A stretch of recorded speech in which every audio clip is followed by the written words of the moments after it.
Hi everyone, welcome to New Canaan.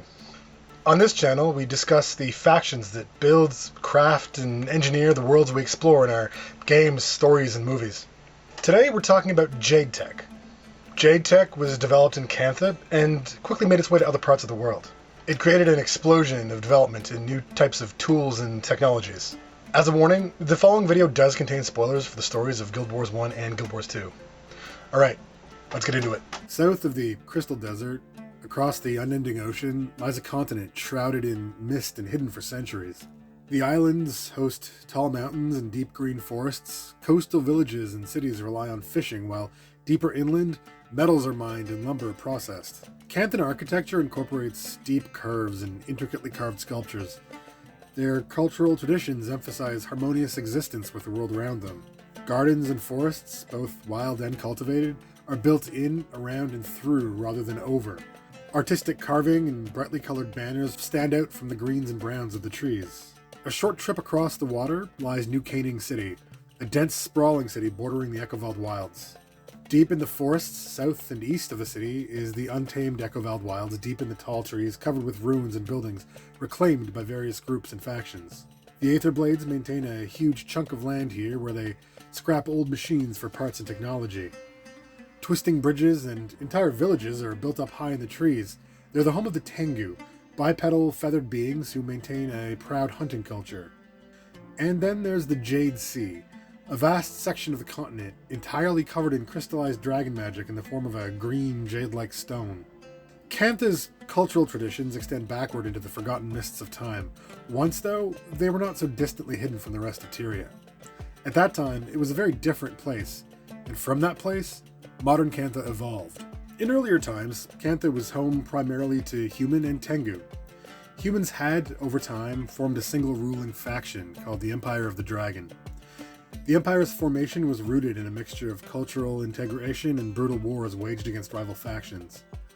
Travel and trade between Cantha and central Tyria was not at this time ceased, and many families of Canthan descent existed in Tyria at this time, some of which remained long after travel between the two continents was no longer possible. At the time, Cantha could be accessed by port cities in central Tyria like Lion's Arch, or from large ports in Alona. Around the time of Primordius's awakening in the depths of Tyria, Cantha was dealing with several problems of its own. Negotiations with the Tengu led to a fragile peace, and the effects of a plague caused devastation across the continent, and especially in tightly packed cities like Canaan. Afflicted citizens and beasts roamed the lands and posed a danger to travelers. Cantha had suspended trade with Central Tyria in the past, following disputes and political upheaval, but communication had never been severed entirely. The plague was stopped, though its aftermath affected the Empire greatly. Combined with the struggles for power and territory across the continent, was laid the groundwork for the coming of harsher and more authoritarian rulers. In time, Cantha grew wary of outsiders. At least their government did. Many Canthans came to Tyria and stayed for one reason or another, while travel and trade were severely limited. The rise of ore made travel by sea to central Tyria from the south dangerous. In fact, in time, it was nearly impossible. Eventually, all communications ceased. Agents of the Empire and expats found themselves cut off from their home for nearly 200 years. No contact between Cantha and Central Tyria is known to have occurred in that time. A large portion of Cantha is home to a massive area called the Jade Sea. This is a valley bordering the Echovald Wilds region to the east. Long before the events which led to the closing of Cantha's borders, the death of a legendary figure led to a magical surge empowered by the magic of a goddess, which created a storm called the Jade Wind. The Jade Wind spread through the forests and waters of the region, turning large portions of these areas into solid jade. It would later be discovered that the stone created in this way possessed certain magical qualities which made it useful as the basis for a new type of technology. The ecological damage of this event changed Cantha forever. Many creatures were wiped out. Some were able to adapt to the new landscape, while yet others fled to other parts of the continent. Human refugees sought sanctuary in Canaan and other cities. So great was the devastation, and over so vast a region, that life for citizens across the Empire, even in places untouched by the winds, would never again be the same. Salt spray dragons, a species native to the region, were nearly all corrupted by the magic of the Jade Wind. Few remain today. The once liquid jade has a semi-translucent appearance. Remains of ancient ships and creatures can be seen frozen within it in some places. Rolling waves, frozen in time, rise overhead as if a skilled sculptor had set out to render a perfect ocean in stone. Swirling swathes of petrified forest land rise from the ground as if time had stopped an explosion just after it had begun. The effects of the Jade wind have remained as well, forming wailing storms that echo through the trees. Those who live in the petrified regions have adapted to their new surroundings. Others have come to mine the Jade itself. Since the development of Jade tech, batteries and other Jade tech devices have been built in petrified regions to take advantage of the properties of the strange material. The magic of gods and dragons, which had been petrified, is able to be extracted and used to power machines in a similar way that the Asura were able to tap into dragon magic in central Tyria.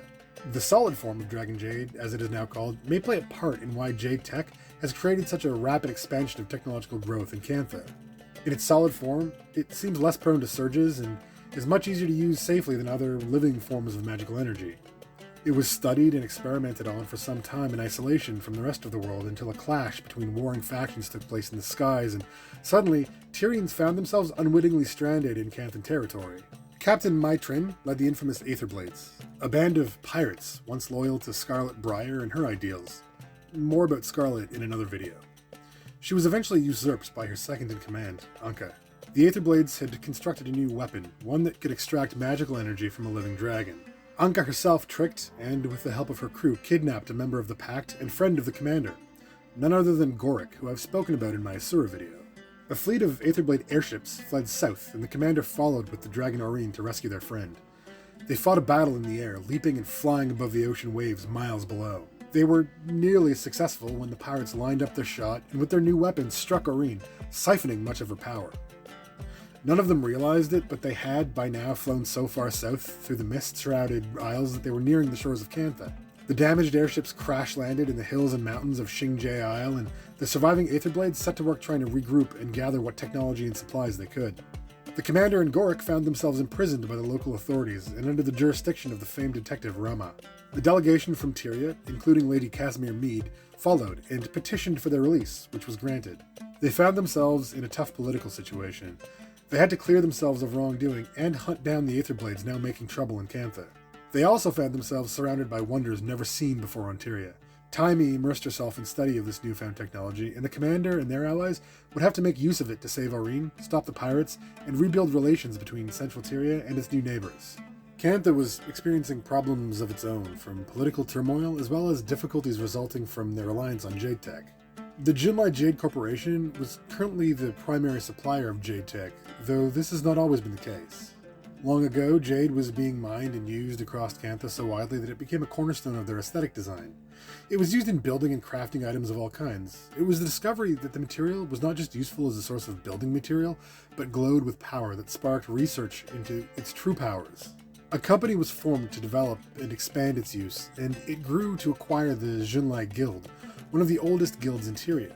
Xunlai had been involved in trade and export for generations, and with their infrastructure, the Xunlai Jade Corporation expanded its operations. They eventually acquired an effective monopoly on the extraction and proliferation of Dragon Jade, and their experiments with the material produced a boom in technological innovation.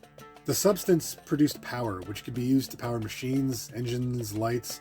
It could be used to produce heat and allowed for the invention of brand new types of information and communication technology. In time, Canthan society had developed to incorporate these devices into every aspect of their lives. Homes were heated, cities were lit, and jade power was produced and distributed through massive power plants located in Canning City. This newfound prosperity brought with it further innovation. Engines and machines which could lift and push allowed for the creation of elevators and cranes. Canthans could build upward, higher than they'd ever built before, and travel from one end of their massive cities to the other was made easier by the use of jade-powered ziplines and jade-powered boats. Jade could power golems, which were built to perform manual labor and handle dangerous tasks, before thought impossible. Jade bots could perform autonomous functions, performing services both industrial and domestic. In time, Cantha's economy and culture had grown, and the supply and processing of Dragon Jade had become integral to its success. In many ways, it may be that their isolation from Tyria was necessary for the development of this new technology. Cut off from other sources of research and technology, they had to find ways to face the challenges of a changing world. Contact with the outside world came at an opportune time, and it was what allowed some of the most important innovations to be shared with the rest of Tyria. Energy produced by processed Dragon Jade is incredibly versatile. In the early stages of development, it was applied to all kinds of mechanical tasks. Machines can get pretty complex, but in general, the application of force to do mechanical work is fairly easy to calculate. And once you know what you need to move and where, you can channel that source of energy any number of ways. Energy is often used to produce heat. Heat can be used to generate steam from water, which can directly be channeled into a mechanical expansion chamber, and the motion produced from that action is used to push or pull something, spin a wheel, turn a turbine, etc. Heat can also be used to ignite combustible fuel, which works in a similar way. When you have a compact source of energy, like a piece of magical jade for instance, you can begin to design things smaller and smaller. Smaller machines may produce less actual work, so to speak, but by adding small machines to small machines, you can create something incredibly complex. Compact and complex machines can be used to do things like make a device capable of making very precise movements, of allowing more user input into what a thing does, even to channel signals through smaller and more complex circuits so that they can perform complex actions based on less complex user input. In other words, making and combining enough of this type of technology gives you the type of machine that can calculate and compute, that can act autonomously or take and execute commands precisely. Indeed, the engineers of Cantha came to this conclusion after generations of study and experimentation with Dragon Jade. Golem technology in Cantha is different from golems in Central Tyria, but many of the same principles apply. Golems built using Dragon Jade can perform an incredible array of different tasks, from manual labor such as loading and sorting goods, to combat tasks where they defend or attack as part of a team. Advances in this technology, combined with innovations in mechanical and chemical engineering, have allowed Canthans to produce golems of all sizes, large lifters, gun-toting warriors, even small flying bots that can interface with control systems. The innovations in Jade Tech have allowed a network of machines, bots, computers, and other complex technology to grow. That said, there have been, and continue to be, some bumps along the road, so to speak. Cantha was changed. In 200 years, it became an empire of lights and robots, powered by Jade. Information could be moved more quickly, and this facilitates further growth and expansion. Inexpensive energy is provided to homes and shops via the massive power plants located in Canning, and with the basic needs of the population so quickly accommodated, the technology was turned to other pursuits such as entertainment and recreation. The vast systems of infrastructure powered by Jade spanned the empire, and many soon became dependent on it for both safety and survival. No system's without its problems though, and even the most well-designed machines fail sometimes. So it is with Cantha, and with the only source of this technology now being in the hands of a single corporate entity, points of failure are condensed, and each one affects more and more systems. Outages throughout Canning can cause disruptions to life, and when appliances and devices required to perform everyday tasks cease to function, people may not have access to the necessities of life. Furthermore, any machine that can act autonomously or act on the input of a user can malfunction and act incorrectly, or be used improperly by those with malicious intentions. When a powerful machine armed with cannons malfunctions, it can put lives at risk. Powerful lifter golems can turn their tools on their handlers if they're not properly maintained, and those powerful machines can cause incredible amounts of damage in a short time if they're not stopped. These things happen from time to time, and overall, the increased quality of life in Cantha is a net good, though as the world is at constant threat from catastrophic events, future stewards of this technology will have to put effort into solving some of these problems. Sometimes, though, these problems are more than glitches or normal signs of entropy. The magic of Tyria is dragon magic. It's god magic. It's not a simple thing that can be calculated and handled. It can act unpredictably, and when it does, the damage wrought can be incredible. Part of this instability comes not from the jade itself, but from the method by which it's processed. See, raw jade has some abilities, but it's not capable of producing the amounts of power required to feed complex machines and computers on its own. It has to be empowered, and very few beings are able to alter such a substance, even with advanced technology. Xunlai Jade has been operating for a while, and under the assurance that they had discovered a method by which they could empower this jade that was safe and effective. They of course kept this knowledge a secret to protect their monopoly, but things had begun going wrong, and much more quickly of late. As I said, few beings are capable of empowering or altering this type of magic. On a short list of such creatures, dragons seem the most capable. Dragons channel the power of the world, and have since its creation. They can change it and move it. Given the corruption of many of the elder dragons and the dangers they pose, it would perhaps be troubling to those who have fought many of these threats to discover that this whole system was dependent on the benevolent actions of such a being. Suwan was an elder dragon of water and life. I mentioned in an earlier video that the world had been created by a dragon, and that dragon was Suwan. She created the other dragons and was forced to watch as one by one they fell to corruption.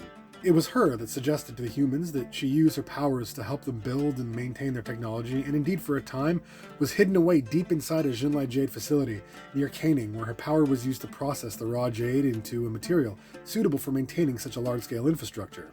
Suwon was benevolent and kind, though even she was not immune to the corruption of the force known as the Void, and with her ability to resist beginning to fail, the fate of Cantha and all of Tyria were in danger.